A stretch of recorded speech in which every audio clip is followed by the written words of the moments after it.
Assalamualaikum warahmatullahi wabarakatuh. Coba kameranya agak maju. Alhamdulillahi wa kafa wa salatu wassalamu ala sayyidil habibil mustafa wa ala alihi wa ashabihi ahli sidqi wal wafa amma ba'd. Allahumma salli wa sallim wa barik alaihi wa ala alihi wa ashabihi.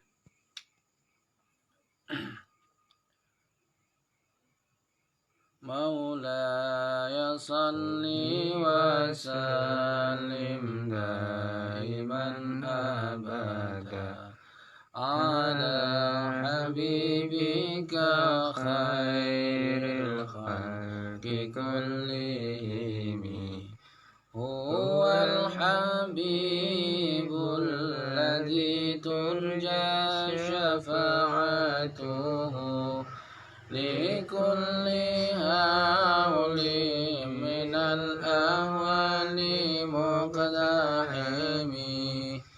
ya rabbi bil mustafa balligh maqasidana waghfir lana ma madha ya wasi'al karami ya arhamar rahimin ya arhamar rahimin ya arhamar rahimin farij 'alal muslimin ya arhamar rahimin ya arhamar rahimin ya arhamar rahimin farij 'alal muslimin. Alhamdulillah, semoga kita kelak dikumpulkan di akhirat bersama Rasulullah sallallahu alaihi wasallam. Amin. Dan kita kelak di dunia ini dapat melihat wajah Rasulullah sallallahu alaihi wasallam. Amin. Yauman aw yaqadatan. Amin ya rabbal alamin. Dan Allahumma ahlina mutamassikina bisunnatihi wa ta'atihi. Semoga Allah menghidupkan hati kita, menggerakkan hati kita untuk dapat senantiasa menghidupkan sunnah-sunnah Rasulullah sallallahu alaihi wasallam. Amin amin ya rabbal alamin. Para sahabat semua yang dimuliakan Allah, sebelum saya berbicara terkait sidak ini, sidak praktisi ini, saya mengajak panjenengan semua dan saya sekaligus juga turut berbela-sungkawa kepada tokoh nasional ya, dua pertama pelawak ya, Kang Bang Sapri yang suka pakai pakai pantun itu, dan juga Tuan Guru Tengku Zulkarnain. Saya pendiri Jamiah Ruqyah Aswaja, saya Alama Alauddin Siddiqi bin Surur bin Munandar Asy-Syafi'i Al-Qadiri yang Subandi,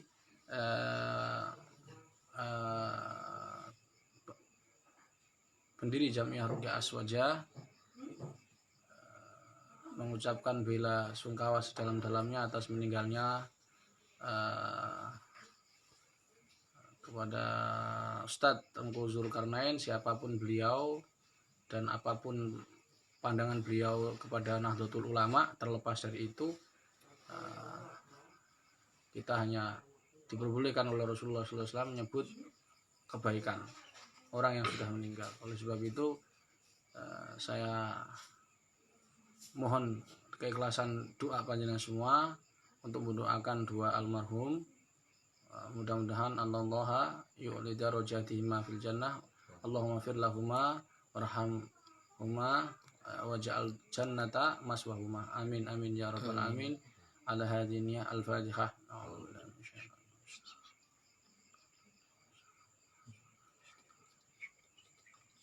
Allahumma awsil sawaba ma qara'nahu min suratul Fatihah ila ruhi Bang Sapri wa Ustadz Tengku Zulkarnain. Amin.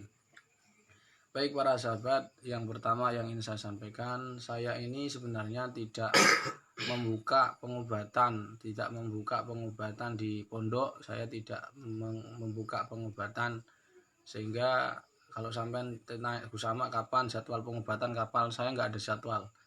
Jadi saya ini nggak ada jadwal, nggak ada apalagi tarif, nggak ada konsultasi secara khusus, nggak ada. Jadi saya ini bukan ya, saya seperti petani-petani pada umumnya. Saya ini orang biasa. Jadi kalau mau ke pondok itu saya tidak mengobati, sebenarnya saya tidak meruqyah masyarakat. Saya ini lebih cenderung membantu para praktisi, di mana praktisi ini kita tahu bersama mereka juga punya kewajiban, punya tugas organisasi, yaitu meruqyah orang, dan mereka inilah yang kita tugasi untuk meruqyah masyarakat ya. Jadi saya sendiri secara khusus kecuali para praktisi dan para kiai ya, para kiai Nahdlatul Ulama tentunya, dan juga jadi saya sebenarnya tidak membuka pengobatan. Yang selanjutnya coba kameranya agak ke atas. Nah, seperti ini cukup. Sebentar, nah cukup. Nah, terserah dudukmu bagaimana, pokoknya posisinya begini. Baik para sahabat semua yang dimuliakan Allah, dan untuk seterusnya kamu duduk aja. Sebentar, ini kameranya agak bingung, capek nanti kamu. Duduk aja sampean, duduk ya. Nah, pokoknya posisinya seperti ini. Baik para sahabat, saya ini sering sidak ke praktisi. Jadi sidak ke praktisi karena ini ada kisah ya, kisah dimana sudah sebenarnya kita bekali ilmu, cuman karena saya memaklumi sendiri bahwa ketika pelatihan itu cuman memakan 5 waktu. Di kita itu ada macam-macam. Ada orang yang sebagai pengurus, dia ini jarang ruqyah, tapi secara kajian kita mateng dia, cuman kadang belum pernah ruqyah dan belum pernah keserang. Dan ini berbeda dengan kondisi orang yang ya tahu dalil, terus dia juga praktek. Ini tahu akan situasi lapangan. Dan juga ada yang tidak aktif sama sekali, juga hanya mengawasi, dan macam-macam lah tipikal orang. Tapi ada juga yang praktisi yang aktif. Kemudian beliau ini ya mungkin karena saya memaklumi, belajar dengan saya sendiri itu cuma 5 jam, itu terus langsung praktek ya kan, terus menemukan yang aneh-aneh. Kemudian ketika saya share di YouTube, mereka tidak ada waktu khusus untuk mendengarkan, sehingga banyak informasi yang tertinggal terkait, contoh kalau ngeruqyah orang, habis ngeruqyah itu ngapain, begitu. Kita tidak boleh langsung pulang, harus ruqyah mandiri dulu sebelum masuk ke rumah kita, supaya terdusi energi yang masuk kita itu enggak. Kadang-kadang orang ini ada beberapa kesalahan orang itu meruqyah. Salah satunya adalah dia tidak memposisikan diri, juga enggak baca doa-doa yang kita ijazahkan. Jadi pada malam hari ini saya mau cerita sebentar bahwa saya mendatangi salah seorang praktisi itu yang sakit ya, saya yang sakit 1,5 bulan yang lalu. Kemudian setelah kita diagnosa dengan swab santet ya, ternyata ada indikasi sihir.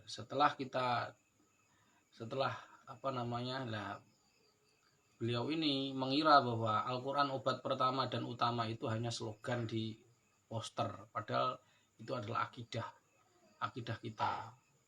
Nah, akhirnya karena sudah gak kuat ke rumah sakit juga nihil. Nah, terus ketika itu datang ke saya, kemudian bapaknya, kemudian kita ruqyah, saya sembunyikan namanya, inisialnya juga saya sembunyikan, pokok intinya ada praktisi begitu. Ternyata itu ada indikasi dia ini habis nangani orang, jangan disot ya, nangani orang apa? Disantet ya, kena santet. Kemudian si dukunnya ini gak terima, akhirnya dikirim ulang, dan ini jarak jauh para sahabat. Dan saya hafal ini santet jarak jauh, ini jarak dekat, itu agak paham lah. Dan itu sebenarnya sama saja, artinya jarak dekat dengan jarak jauh dengan metode yang kita lakukan sama. Semua di hadapan Al-Quran lemah. Semua kekuatan metafisik di hadapan Al-Quran lemah. Karena Al-Quran namanya Al-Quran mukjizat, itu kan melemahkan.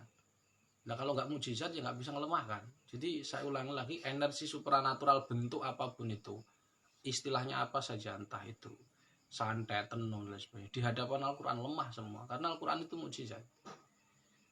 Nah, ketika kita menganggap itu kekuatan yang supranatural itu kuat dan sebagainya, itu ada bermasalah dengan keimanan kita sebenarnya. Saya ulangi, ada kelemahan keimanan kita. Saya mau cerita dulu. Jadi singkat cerita, dia pulang, akhirnya 1,5 bulan itu semua di rumahnya sakit. Padahal dia habis nangani santet. Dan yang ditangani itu sembuh. Tapi ganti keluarganya yang sakit. Mulai dia batuk-batuk. Dia laki-laki kan, dia batuk-batuk. Dan kemudian istrinya itu mimisen. Apa itu? Mimisen gitu. Ya mimisen. Keluar dari hidung mimisen. Terus mertuanya itu batuk-batuk pula. Kemudian anaknya itu sering lindihan. Terus kemudian sering batuk juga. Kemudian anaknya yang kecil, dia punya anak 3, itu semua bermasalah. Mulai anak yang kecil itu sakit perutnya, tapi dicek di dokter nggak ada penyakit. Singkat cerita, setelah kita indikasi sihir, saya langsung sidak ke tempat. Kenapa saya sidak? Karena membantu praktisi ini sangat membantu dakwah Islam ya. Saya ulangi, membantu praktisi ruqyah atau peruqyah itu adalah membantu dakwah Islam. Bukan malah dikendori. Jadi orang-orang yang meruqyah malah dikendori dengan dalil-dalil orang yang nggak mau ruqyah, kiai yang nggak mau diruqyah dan sebagainya. Jangan dikendori. Nanti kita ini bukan ditanya di akhirat itu siapa orang yang kita ajak itu berapa jumlahnya, bukan. Tapi bagaimana kita ini berapa orang berpaling dari Al-Quran gara-gara omongan kita. Maka hati-hati, tempatkanlah dalil pada tempatnya. Dan juga perlu diketahui, kita juga tidak boleh ngomong ruqyah itu identik dengan jin, enggak juga. Dan juga tidak boleh nyalahkan orang yang ruqyah jin, jangan disalahkan. Jadi kita harus berlaku tawassut wa i'tidal, harus muqtadal hal dan seterusnya. Baik, singkat cerita, ini saya akan si khodam itu juga bismillah sudah kita kita doakan supaya Allah keluar.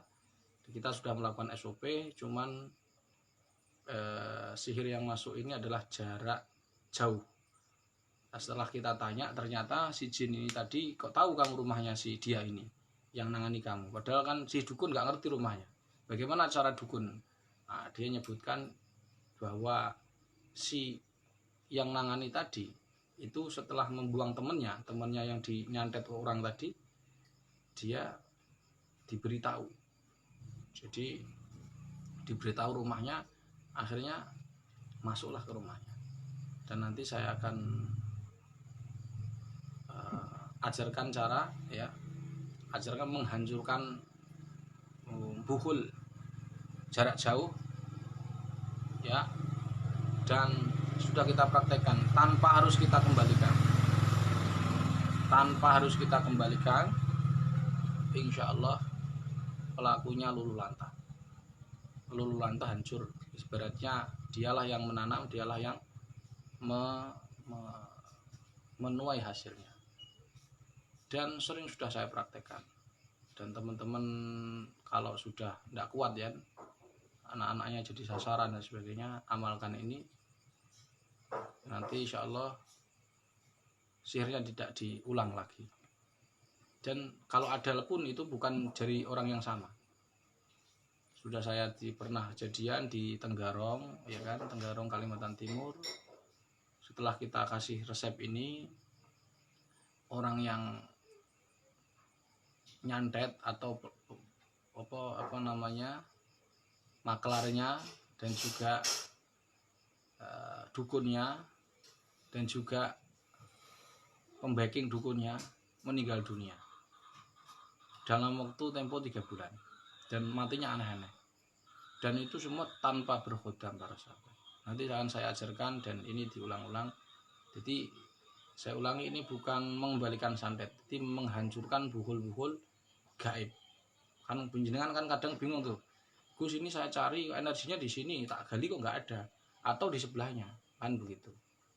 Ya kita maklumi karena ruqyah ini tergantung jam terbang. Apalagi yang sekedar membaca kitab tapi nggak pernah praktek. Saya ulangi, orang yang baca kitab saja, misalkan baca Fathul Bari, baca Ilatul Sihir wal Hasad wal Jan, karya apa namanya Syekh Muttalib dan baca-baca kitab. Ternyata di faktanya tidak seperti itu. Jadi beda lagi. Jadi ini memang ada buhul-buhul yang tidak kasat mata. Jadi harus kita apa namanya? Kita harus kasih solusi kan.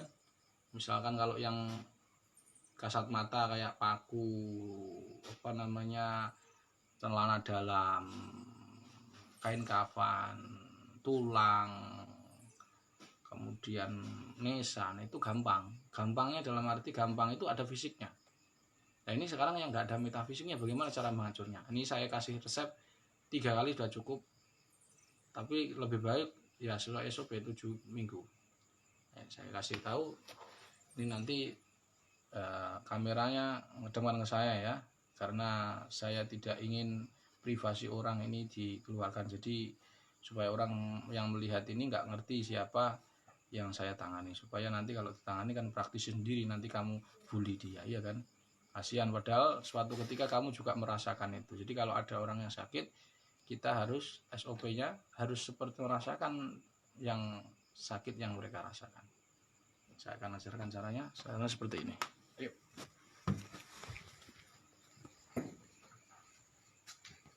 Nah, duduk sini, kamera lampunya dinyalakan. Duduk no, lampunya dinyalakan. Nah, ya saya di stop no. Nah, wah, kameramen gitu. Duduk no. Nah, lu jangan miring no, ya bingung wes angel. Kamera itu jangan landscape. Jadi biar astagfirullah, jangan landscape, jangan potret maksud saya. Ya.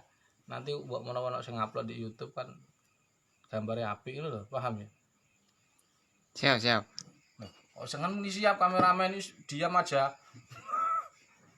Giling-giling ya kameramen biar profesional. Jadi ini para sahabat, ini santet seperti ini nggak kerasa ya. Jadi kok tahu saya di sini bagaimana? Kan di swab, gitu loh para sahabat. Dan ini kalau digali tidak ada apa-apanya. Ini namanya buhul luar yang metafisik. Buhul luar kan buhul itu ada dua nih, buhul dalam, buhul luar, ya kan? Buhul dalam itu sesuatu yang sudah dimakan, diminum, namanya buhul dalam. Kalau buhul luar ada dua, ada yang fisik, ada yang metafisik. Maksudnya ada yang apa itu namanya?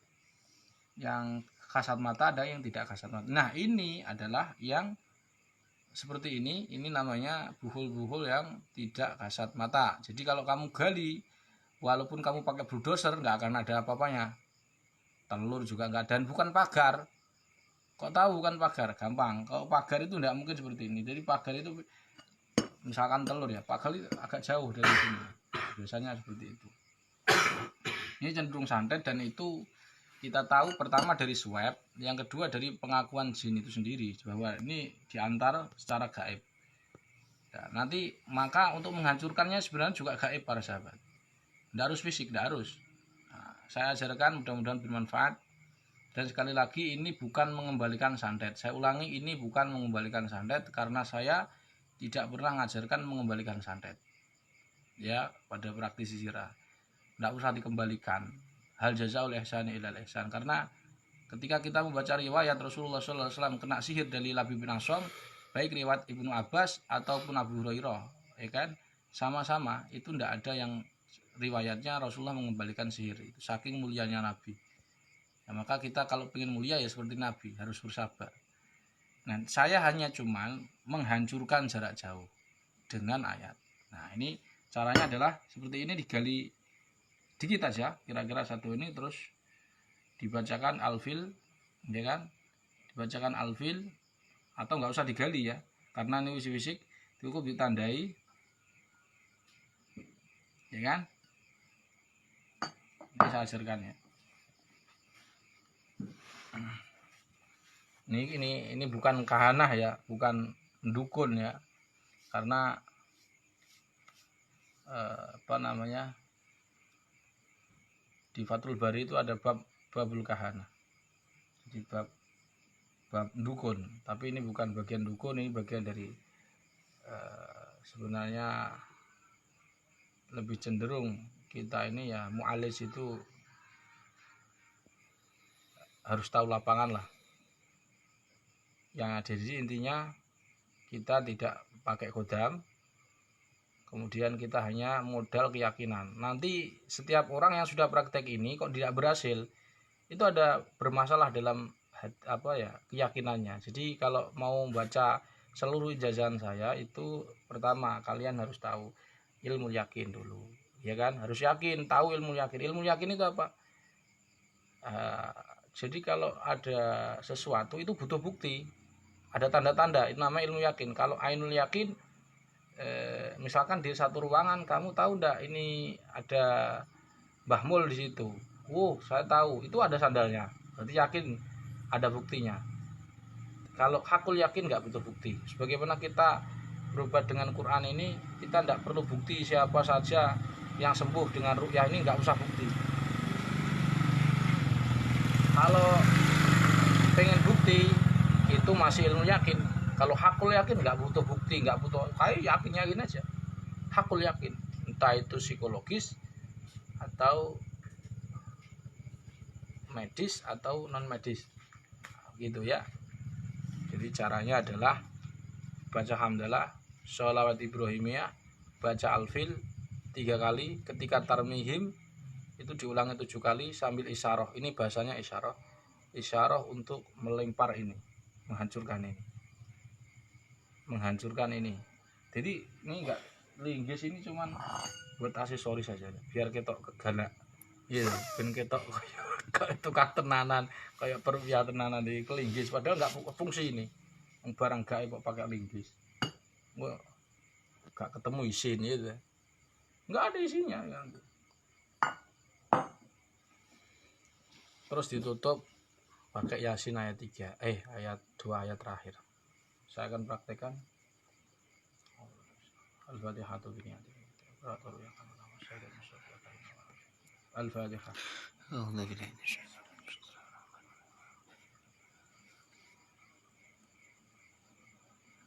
Bismillahirrahmanirrahim.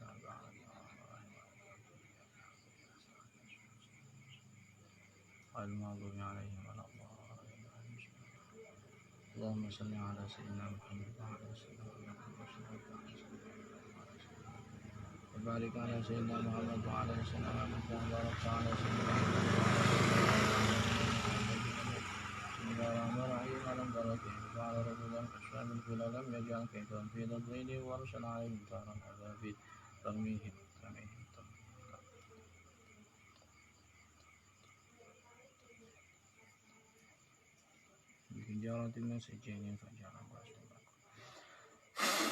Bismillahirrahmanirrahim. Alam tara kayfa fa'ala rabbuka bi ashabil fil alam yaj'al kaydahum fi dhilli wa arsalna 'alaihim tayran ababil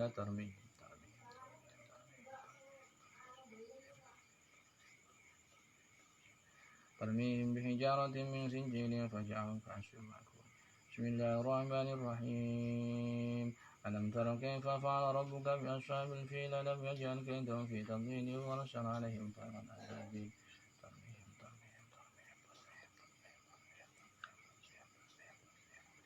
hijaratin min sijilin faj'alahum ka'asfin ma'kul. Ya Allah.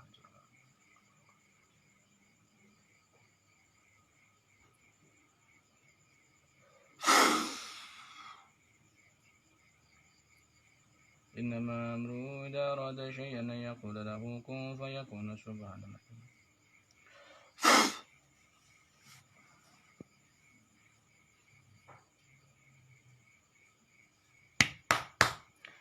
Itu jadi para sahabat, nanti ada orang yang peruqyah ya. Jadi kadang-kadang peruqyah itu ketika deteksi tangannya seperti begini.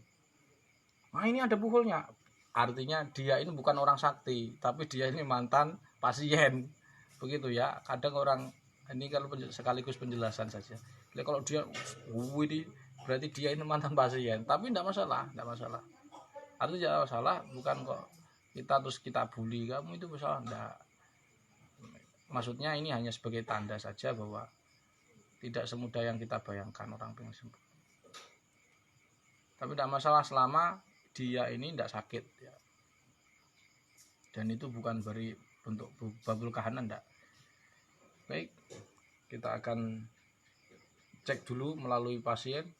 Nah, pasiennya nggak usah dinampakkan, dari situ aja, tangan jarak jauh aja.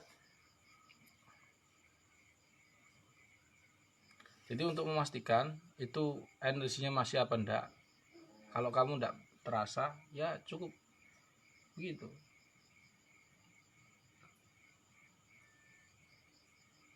Udah cukup?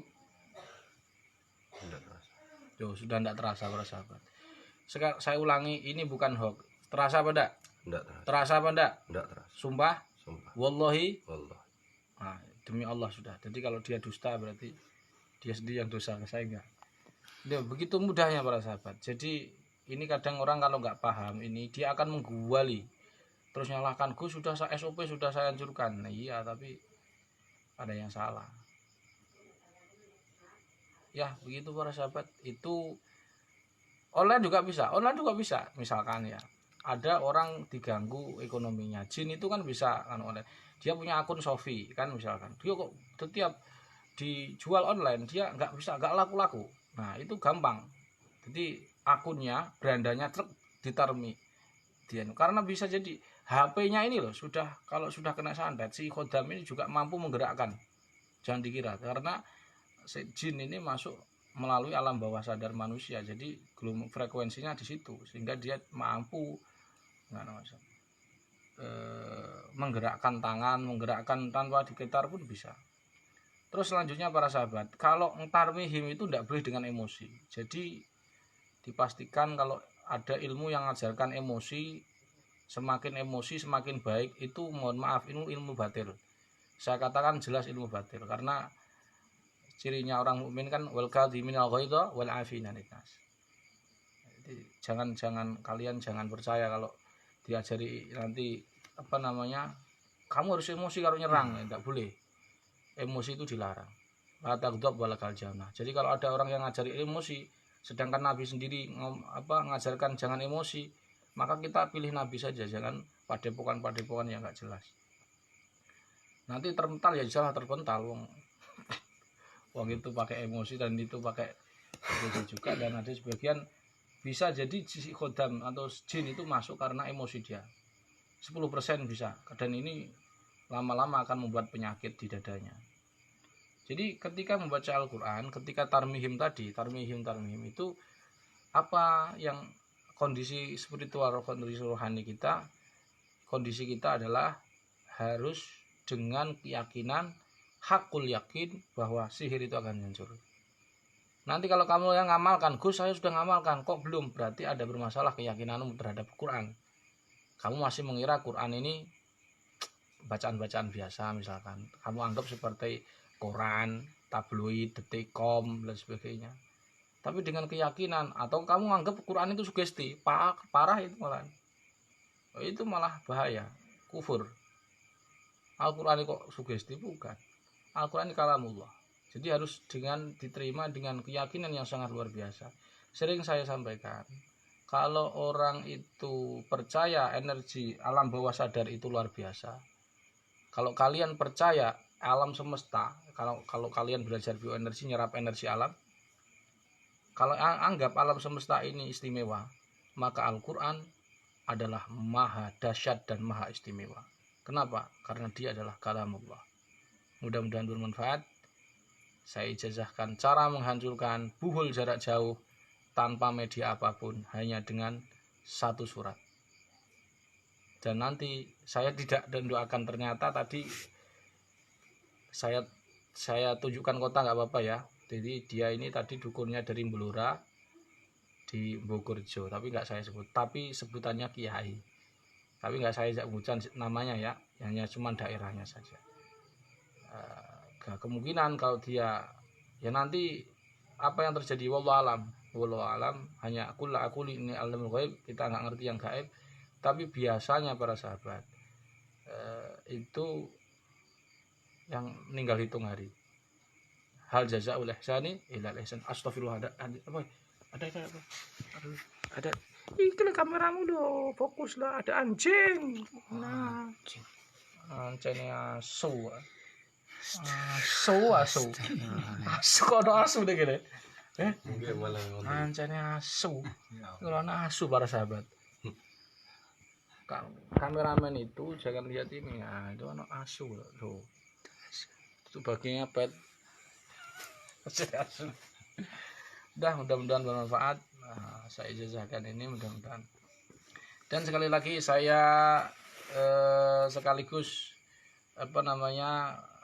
sebelum ya saya nggak ngerti usia saya sampai besok atau enggak, yang jelas di hari menginjak Idul Fitri ini karena hilal di bawah ufuk ya, hilal di bawah ufuk ya, imkan ru'ya enggak mungkin karena nggak mungkin, jelas dusta kalau ada yang melihat itu, maka mungkin hari rayanya hari Kamis.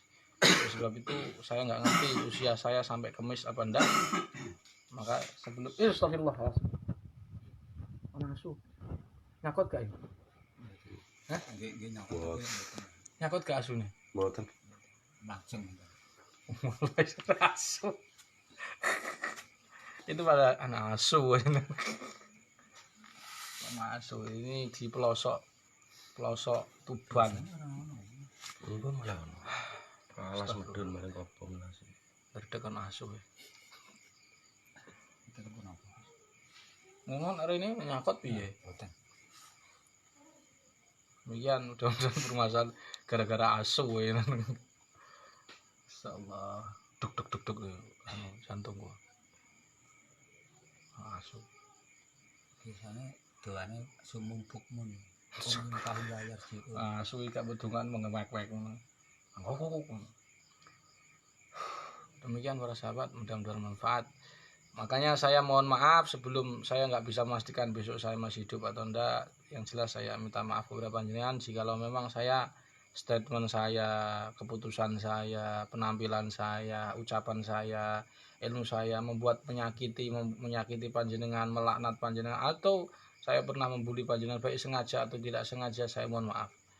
Jikalau saya nanti kelak di akhirat saya terpleset ke neraka, saya minta tolong pada panjenengan, panggil nama saya, sowankan Rasulullah SAW bahwa kita sama-sama pernah membantu orang berobat dengan Al-Quran. Kalau seandainya saya besok gantung-gantung di Siratal Mustaqim, saya tidak bisa lewat, tolong sampaikan ke Allah Subhanahu wa Ta'ala, tolong sampaikan kepada Nabi bahwa kita sama-sama pernah berdakwah di CRA ini, mendakwakan Al-Quran Syifa dan ikhlas karena Allah dan Rasulnya. Mudah-mudahan Allah Subhanahu wa Ta'ala meridhoi kita. Dan sekali lagi saya mohon maaf. Subhanakallahumma bihamdika asyhadu an la ilaha illa anta astaghfiruka wa atubu ilaik. Assalamualaikum warahmatullahi wabarakatuh. Assalamualaikum warahmatullahi wabarakatuh.